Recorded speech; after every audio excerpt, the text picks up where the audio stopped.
এইভাবে যে আপনি বেরি খাচ্ছেন, এইভাবে যে আপনি টেনে বেরি খাচ্ছেন, আপনার সন্তান সন্ততি দেখলো। আপনি কি এই বাক্যটি জানেন?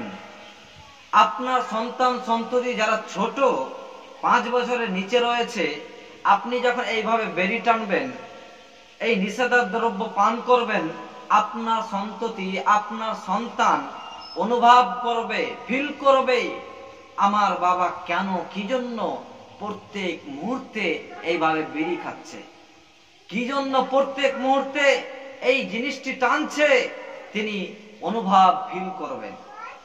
আর ছোট বাচ্চারা তারা অনুকরণ করেন।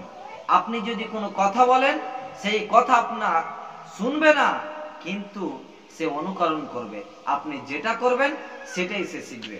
আপনি যদি বিড়ি খান, সে ভাববে বাবা কেন প্রত্যেক মুহূর্তে এই খাবারটি খাচ্ছে, তার মধ্যে কি এমন রয়েছে, কি এমন স্বাদ রয়েছে, বাবা যদি খেতে পারে আমি কেন খেতে পারি না।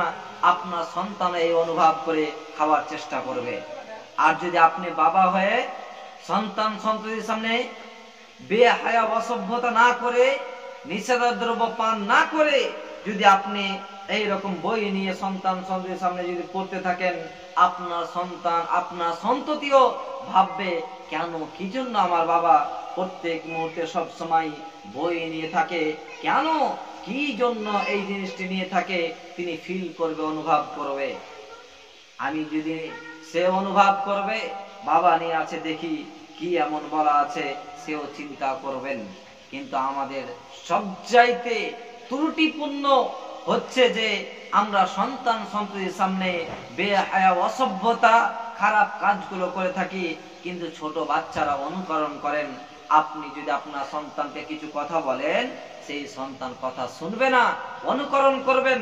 আপনি যদি বিড়ি খান, আপনি যদি নিষেধাজ্ঞাদ্রব্য পান করেন, আপনার সন্তানও ভাববে তার মধ্যে কি এমন রয়েছে, কেন প্রত্যেক মুহূর্তে বাবা খাচ্ছে, এমন স্বাদ রয়েছে, সেই জন্যই তো খাচ্ছে, আমি খেয়ে দেখি। তিনি ওই ভাবনায় লিপ্ত হবেন। তাই যারা বাবা রয়েছেন তাদেরকে বলতে যাচ্ছি, সংযতশীল হওয়ার চেষ্টা করুন, দায়িত্বশীল বাবা হওয়ার চেষ্টা করুন।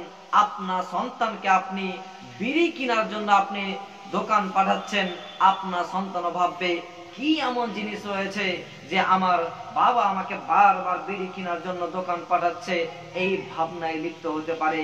তাই আপনি এই কাজ থেকে বিরত থাকার চেষ্টা করবেন।